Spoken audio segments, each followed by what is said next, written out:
जितनी भी बीसी सखियां हैं उन सभी लोगों के लिए ये जानकारी है। और इसमें ज़रूरी नहीं है कि बैंक ऑफ बड़ौदा से जुड़ी बीसी सखी हों, चाहे वो बैंक ऑफ बड़ौदा से जुड़ी बीसी सखी हों, चाहे वो पेनियर वाई से, एयरटेल पेमेंट बैंक हो या अन्य किसी पार्टनर बैंक से जुड़ी हुई बीसी सखी हों। ये जानकारी सभी बीसी सखियों के लिए है और बीसी सखी के साथ साथ बीसी के लिए भी है। ऐसा नहीं है कि बीसी सखियों के लिए है, बीसी के लिए भी है। जो बैंक मित्र हैं, बैंक का काम करते हैं, सभी लोगों के लिए ये जानकारी बहुत ही ज़रूरी है। अगर आप सभी लोग इस जानकारी को जो है जानते हैं तो अच्छी बात है। और ऐसा जो मैं यहाँ पर बताने वाला हूँ वीडियो में, अगर आप वो काम कर रहे हैं तो बहुत अच्छी बात है। अगर आप जो है ये काम नहीं कर रहे हैं, जो मैं आपको आगे वीडियो में बताऊंगा, अगर आप ये काम नहीं कर रहे हैं तो आप तुरंत आज से ही शुरू कर दीजिए इस काम को। अगर ये काम आप शुरू नहीं कर रहे हैं तो आगे भविष्य में आपको बड़ा नुकसान होने वाला है और इसमें आपको आगे प्रॉब्लम ज़्यादा आने वाली है। इससे पहले भी मैं कई वीडियो बना करके आप सभी लोगों को बता चुका हूँ, लेकिन कुछ समय पहले बनाई थी। लेकिन आज मैं इस वीडियो को फिर से लेकर के आया हूँ और कुछ एम्प्लॉयज़ जो कंपनी के एम्प्लॉयज़ हैं उनकी तरफ से और बैंक की तरफ से इंस्ट्रक्शंस भी आप सभी लोगों को जानकारी देने के लिए बताया गया कि आप सभी लोगों को क्या करना चाहिए और क्या नहीं करना चाहिए। इसके बारे में आज वीडियो हम देने वाले हैं, ठीक है। और सभी लोग वीडियो पर बने रहिएगा लास्ट तक। आपने अभी तक हमारे चैनल को अगर सब्सक्राइब नहीं किया है तो चैनल सब्सक्राइब कर लीजिएगा, साथ में बेल आइकन जरूर दबा दीजिएगा। नमस्कार, मैं हूं संजीव और आप लोग देख रहे हैं CSC tech Nishant YouTube channel. आप सभी लोगों का एक बार फिर से बहुत बहुत स्वागत है। आज हम आप सभी लोगों को उस जानकारी की तरफ लेकर के चलूँगा और बताऊँगा कि आपको क्या करना चाहिए।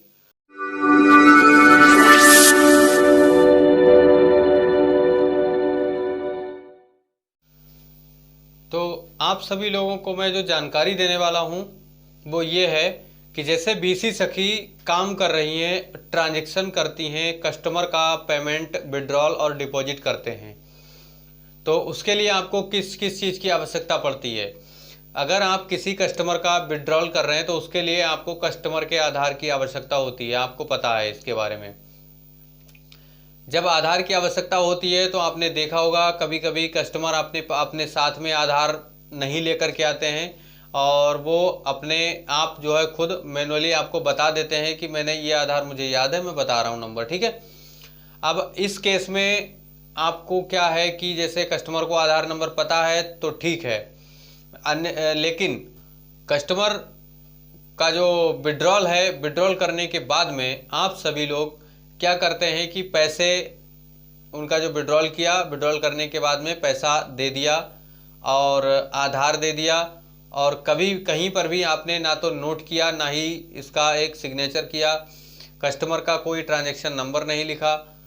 अगर ये आप कर रहे हैं अपने बीसी सखी सेंटर पर या बीसी सेंटर पर, तो आप समझ लीजिए आप बहुत बड़ी प्रॉब्लम में आने वाले हैं। आप समझ लीजिए अगर आप इस चीज़ को कर रहे हैं तो आप एक दिन इस तरह की प्रॉब्लम में आ जाएंगे कि आप, अगर आपसे कोई डाटा मांगा जाएगा, आपसे कोई जानकारी ली जाएगी तो आप नहीं बता पाएंगे और उस केस में आपका बीसी सेंटर खतरे में आ जाएगा। तो आज हम इस वीडियो में आपको इसी के बारे में जानकारी देने वाले हैं कि जैसे आप काम कर रहे हैं, ठीक है, आधार भी ले लेते हैं, पेमेंट भी अपने कस्टमर को दिया है आपने, लेकिन कस्टमर का आपने डिटेल अपने पास में नोट करके नहीं रखा है, तो ऐसे में आपको क्या करना है। सबसे पहले आपको अपने सेंटर पर 3 से 4 रजिस्टर तैयार करने हैं। कौन कौन से रजिस्टर? सबसे पहले एक आपका रजिस्टर रहता है जो है ट्रांजैक्शन रजिस्टर, ठीक है। दूसरा रजिस्टर आपको रखना है अपने साथ में अकाउंट रजिस्टर, यानी अगर आप किसी व्यक्ति का अकाउंट ओपन करते हैं तो अकाउंट ओपन करने के लिए आपके पास रजिस्टर होना चाहिए। तीसरा रजिस्टर आपके पास होना चाहिए एपीवाई यानी अटल पेंशन योजना और एसबीवाई सुरक्षा बीमा योजना, प्रधानमंत्री जीवन ज्योति बीमा योजना। एक रजिस्टर ऐसा बनाए जिसमें इन तीनों को आप नोट करेंगे। ये रजिस्टर आवश्यक है। इसके लिए चाहे आप बीसी सखी बड़ौदा से जुड़ी हों, एयरटेल पेमेंट बैंक से जुड़ी हो, पेनियर बाई से जुड़ी हो या अन्य किसी पार्टनर बैंक से। उसके बाद में आपका चौथा रजिस्टर किस लिए होता है इसके बारे में बता देता हूं। चौथा रजिस्टर आपको किस लिए बनाना पड़ेगा।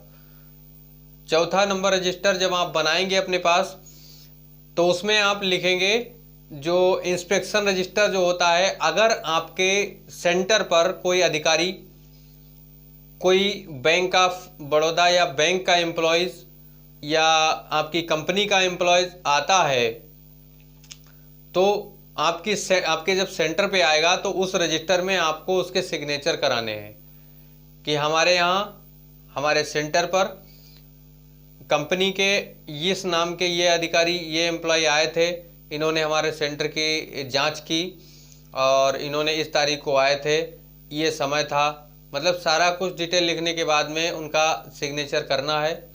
ठीक है, सिग्नेचर कराना जरूरी है। ये रजिस्टर बनाना भी बहुत ज़रूरी, ध्यान रखना इस चीज़ का।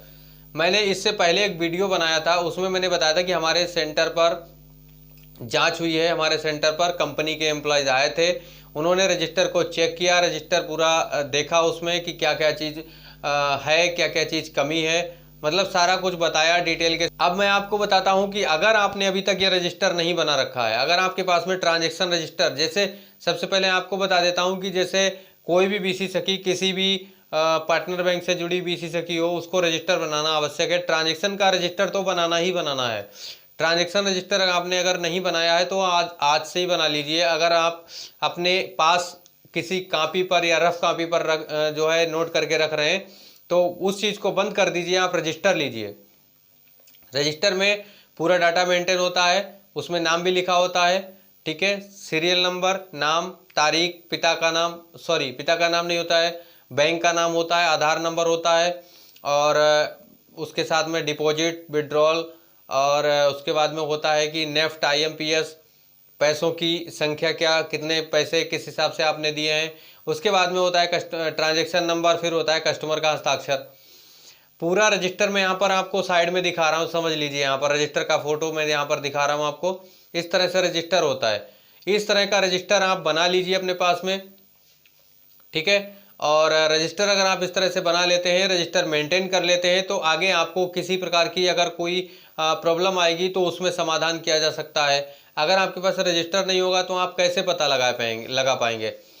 तो आपके पास में कंपनी का एम्प्लॉयज़ भी आ सकते हैं, कभी भी आ सकते हैं, किसी भी समय आ सकते हैं आपके सेंटर पर आपकी जांच करने। आपका जो है जो रजिस्टर होता है उसकी जांच हो सकती है। यहाँ पर कंपनी की तरफ से एक इंस्ट्रक्शन दिया गया है, आप सभी बीसी सखियों को सूचित किया जाता है कि तुम्हारे सेंटर पे जो भी कस्टमर आता है तो उसके पास आधार होना ज़रूरी है। अगर नहीं होता है तो उसका ट्रांजैक्शन ना किया जाए। आप सभी लोगों को इससे पहले भी बताया गया है कि जब कस्टमर के पास आधार हो तभी ट्रांजैक्शन करें, अन्यथा ना करें। और आप लोगों ने जो भी रजिस्टर बनाया है उसको पूरी तरह से मेंटेन करें, और कोई भी आधार के लास्ट के 4 अंक नहीं लिखेगा, पूरा आधार नंबर लिखें। कि अगर आपके सेंटर पर जो भी कस्टमर पैसा निकालने के लिए आएगा, पैसे विड्रॉल करने या जमा करने के लिए आएगा, अगर कस्टमर आपके पास में विड्रॉल करने आता है तो उसके पास में आधार कार्ड का होना आवश्यक है।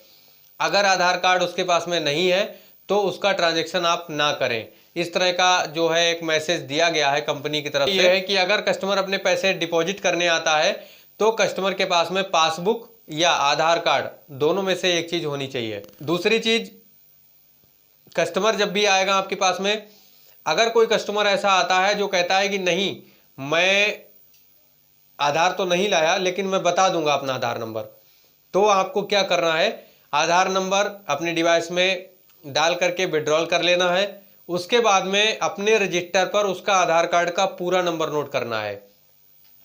यहां पर मैं आपको स्क्रीनशॉट में ये दिखा रहा हूं, लास्ट में दिया गया है कि कोई भी बीसी सखी किसी कस्टमर का आधार नंबर जो है लास्ट के 4 डिजिट नहीं लिखेंगे, पूरा आधार नंबर लिखना है। क्योंकि भविष्य में, देखिए मैं आपको भविष्य की बात बता रहा हूं, कभी अगर कोई अधिकारी जांच के लिए आ जाता है, आपके सेंटर की जांच होना स्वाभाविक है, क्योंकि बीसी की जांच होना बैंक की तरफ से जांच होती है।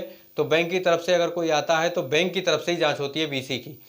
लेकिन बीसी सखी की जांच जो है अगर होगी तो चाहे वो कंपनी के एम्प्लॉयज आ सकते हैं आपकी जांच करने, बैंक के अधिकारी आ सकते हैं आपकी जांच करने, ईपीएसआरएलएम ऑफिस से आ सकते हैं आपकी जांच करने, एनआरएलएम ऑफिस से आ सकते हैं आपकी जांच करने।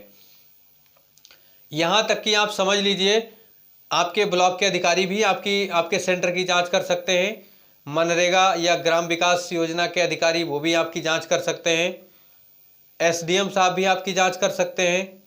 मतलब आप समझ लीजिए गवर्नमेंट की तरफ से आप नियुक्त किए गए हैं, तो आपका पूरा डाटा, आपका पूरा ब्यौरा जो है गवर्नमेंट के पास में है। तो आपके सेंटर की जांच कभी भी, कहीं भी, किसी भी समय कोई भी अधिकारी आकर के कर सकता है। अगर आपका रजिस्टर मेंटेन नहीं पाया जाता है, अगर आपका डाटा मेंटेन नहीं पाया जाता है, तो आपको आगे प्रॉब्लम हो सकती है, और छोटी मोटी नहीं, बड़ी प्रॉब्लम हो सकती है। समझ लीजिए इस चीज़ को। तो आपको सबसे पहले मैं यही सलाह देना चाहूँगा कि रजिस्टर बनाइए, रजिस्टर में डाटा हर कस्टमर का मेंटेन करिए। जो भी कस्टमर सिग्नेचर करता है सिग्नेचर कराइए, अगर अपना अंगूठा लगाना चाहता है तो अंगूठा लगाइए। कि बैंक ऑफ बड़ौदा से जुड़ी बीसी सखी जो अगर तहसील पूरनपुर ब्लॉक में अगर आप रहते हैं और रजिस्टर लेना चाहते हैं, तो मैं एक नंबर आपको दे दूंगा, उस नंबर पर संपर्क कर सकते हैं। वहाँ से आप जानकारी, यहाँ पर स्क्रीन पर मैं नंबर दे रहा हूँ, इस नंबर से आप संपर्क करके आप जानकारी ले सकते हैं कि ये जो रजिस्टर है आपको पूरनपुर में कहाँ पर मिलेगा।